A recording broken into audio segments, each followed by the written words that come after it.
내돈내산 크레마 사운드업 한 달 사용 후기 지금부터 시작합니다.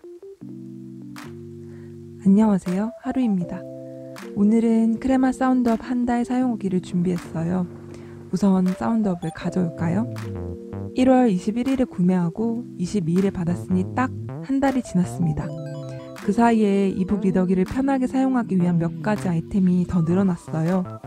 마음에 들면서 크기가 딱 맞아떨어지는 케이스를 정말 오랫동안 검색하며 찾았어요. 결국 최종적으로 이 케이스로 결정! 39,000원이라는 큰 금액을 지출해야 했지만 신축성도 있고 튼튼하고 리더기를 보호하는 데도 적격이라서 마음에 듭니다. 같은 색상과 재질의 코스터가 덤으로 함께 왔어요.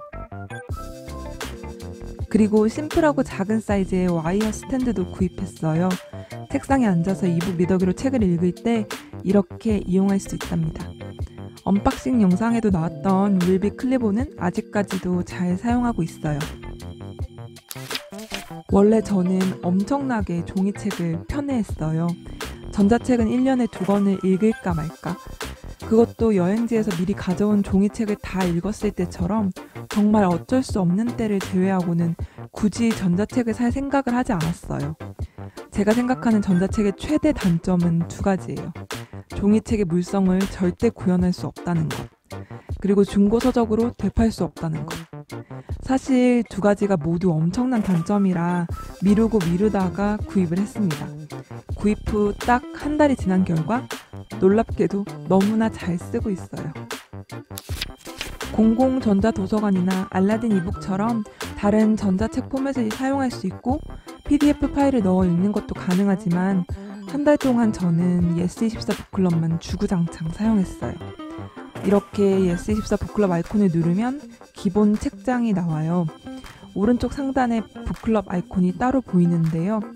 이 아이콘을 누르면 제가 예스24 북클럽에서 장바구니에 담아놓은 책들이 모두 나옵니다. 무려 50권이 넘는 책들을 담아놨어요. 이 중에서 오른쪽 다운로드 아이콘을 눌러서 다운로드를 받은 책들은 기본 책장에 보입니다. 기본 책장에 있는 책들은 이미 다운로드를 받은 책들이기 때문에 와이파이를 켜지 않아도 읽을 수 있어요. 여기서 공개하는 작은 팁 하나. 다른 분들은 어떻게 사용하고 계실지 모르겠지만 저는 새로운 책장을 몇 개 추가했어요. 완독 보관함과 쉼표 책장. 완독 보관함에는 다 읽은 책들을 이동시키고 쉼표 책장에는 읽다가 중단한 책들을 옮겨놨어요. 이렇게 이동시키고 나면 기본 책장에 남아있는 책들이 어떤 책이 있는지 한눈에 들어와서 편하더라고요. 2번째 팁은 하이라이트, 책갈피, 메모 기능 중에서 하나만 사용하기입니다. 리더기로 전자책을 읽을 때 인상 깊은 부분을 표시하는 방법이 이렇게 3가지가 있어요. 책갈피는 그 페이지 전체가 인상적일 때 아니면 다른 이유라도 기억하기 위해서 표시를 해놓으면 이렇게 그 페이지 처음 일부분만 보여요. 나중에 다시 볼 때 어떤 이유로 표시를 했던 건지 잘 떠오르지가 않더라고요. 하이라이트는 이렇게 밑줄 그은 문장들이 전부 보여서 그 부분을 다시 읽으면 그때의 감상이 잘 떠오르고요. 메모는 해당 부분에 떠오르는 생각을 적어 놓을 수 있는데 저는 리더기의 느린 속도와 귀차니즘 때문에 쓰지 않았어요. 책갈피, 하이라이트, 메모 이렇게 3가지를 모두 이용하기보다는 구체적이면서 동시에 간편한 하이라이트 기능만 사용해서 인상 깊은 부분을 모아놓으면 책을 읽으며 느꼈던 감상을 다시 돌아보기가 한결 편했어요. 전자책 리더기를 한 달 동안 사용하면서 여러 가지 변화를 경험했는데요. 우선 가장 큰 변화는 책을 읽는 양이 늘어났다는 점입니다. 크레마 사운드업을 사고 한 달이 지난 지금 완독 보관함으로 옮겨진 책이 18권입니다. 종이책만 읽을 때도 다독을 하는 편이었지만 전자책 리더기를 이용하면서 책을 읽는 양이 훨씬 늘어났어요. 그렇다면 종이책으로 읽는 양은 줄었을까요? 세어보니 확 줄었어요. 1월에는 종이책으로 17권을 읽었는데 2월에는 10권을 읽었어요. 저의 경우 전자책 이용권이 생겼지만 꼭 읽고 싶은 책들은 종이책으로도 구해서 읽었고 그러다 보니 전체적인 독서량이 눈에 띄게 늘어난 것 같아요. 예스24 북클럽을 1년 동안 이용하게 되었으니 종이책 구매량도 줄어들지 않을까 생각했었는데 전혀 상관없음을 깨달았고요. 두 번째로는 책을 선택하는 방식이 바뀌었어요. 이전에는 읽고 싶은 책을 골라서 사서 읽는 스타일이었는데요. 전자책 리더기를 사고 난 후에는 읽고 싶은 책을 찾아 읽는 것이 아니라 책장을 구경하다가 궁금한 책이 있으면 그걸 읽어보는 방식으로요. 저는 사운드업을 살 때 3만 원을 내고 예스24 북클럽 1년 이용권을 구입했어요. 북클럽을 이용하는 건 쉽게 생각하면 도서관에서 책을 빌리는 것과 비슷해요. 제가 원하는 책은 없을 가능성이 있지만 도서관에 가서 꽂혀있는 책들을 구경하다가 읽고 싶은 책이 생기면 골라 담는 방식으로 책을 선택해 읽게 되었어요. 예스24 북클럽은 모든 책들이 제공되는 건 아니지만 아직까지는 상당히 만족스러워요. 이렇게 읽는 방식이 바뀌니 더 다양한 분야의 책을 읽게 되어서 좋았어요. 저는 문학과 에세이 분야를 편독하는 편인데 예스24 북클럽에는 문학 분야의 책들이 조금 적었어요. 대신 인문학과 사회과학 서적도 구경하게 되고 관심 있는 건 장바구니에 일단 담아두게 되었어요. 그러다 생각이 나면 다운로드 받아서 읽어보게 되고요. 궁금했지만 굳이 사지는 않았던 책, 언젠가는 읽어야지 했다가 시간이 지나 잊고 있었던 책, 필기할 게 많아서 읽기를 미뤄뒀던 책들을 발견하고 읽게 되어 좋았습니다. 마지막으로 책을 읽는 자세가 바뀌었어요. 종이책만 읽을 때는 주로 테이블과 의자가 갖춰진 곳에서 책과 독서노트, 필기구와 마스킹 테이프를 구비하고 그러니까 책을 읽고 메모할 수 있는 환경을 모두 갖추고 읽는 경우가 대부분이었어요. 그런데 이북 리더기로 전자책을 읽기 시작하니까 이 모든 게 필요 없어지더라고요. 딱 리더기 하나만 있으면 어디서든 편하게 읽을 수 있게 되었어요.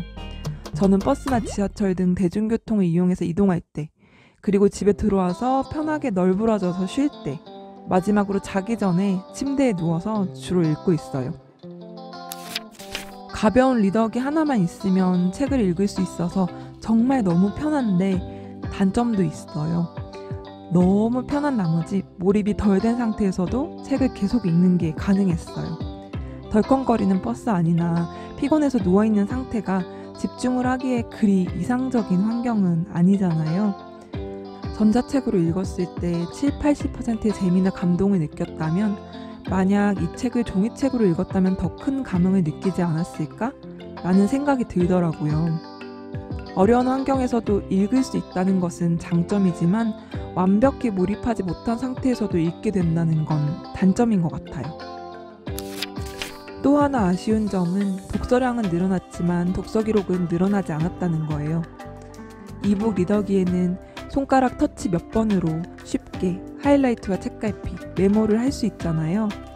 읽은 책을 모두 독서 기록을 남기진 않고 인상 깊은 책들만 기록하는데 전자책은 인상 깊은 구절들이 잘 저장되어 있으니 나중에 기록해도 되겠지 하고 미루게 되더라고요. 그 결과 완독 보관함에 옮긴 18권의 책 중에서 독서노트에 기록한 책은 딱 한 권입니다. 전자책으로 읽은 책들 중에서 좋았던 책들을 간단하게 꼽아볼게요. 마르타의 일은 궁금했던 책인데 마침 북클럽에 등록되어 있어서 얼른 읽어봤어요. 노량진 고시원에서 임용을 준비하는 언니는 어느 날 갑자기 동생이 자살했다는 연락을 받아요. 예쁜 얼굴에 어마어마한 팔로워를 지닌 인플루언서였던 동생의 갑작스런 죽음에서 이상한 점들을 하나씩 발견하게 됩니다.